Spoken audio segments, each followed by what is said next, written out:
Once you received your order, go ahead and lay out everything in front of you. For this video, we'll be installing the side racks on a bike that already has a PMR rear rack. You can install the side racks without the rear rack. You'll just need to request spacers at the time of purchase. The spacers will fit in the place where the rear rack would normally sit. That way the side racks can be spaced off accordingly.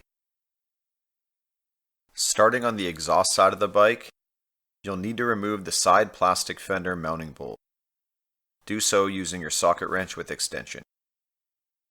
Now you can gently pull back the plastics and remove the bolt as pictured.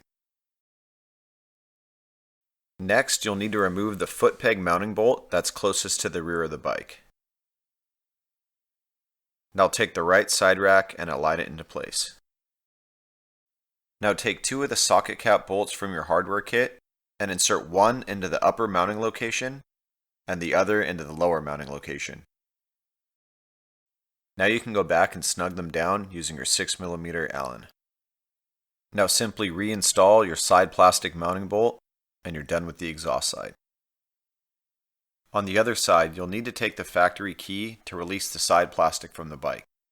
This will give you a little more room to work when you're uninstalling this next bolt. Remove the bolt as pictured. Go down to the foot peg mounting location and remove the bolt closest to the rear of the bike. Now align the side rack into place.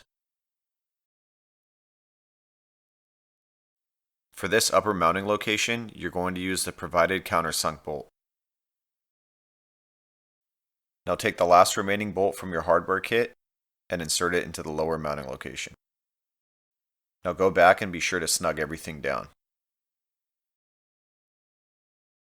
Now go ahead and fasten the plastic back to the bike by pressing it in towards the subframe and turning the key.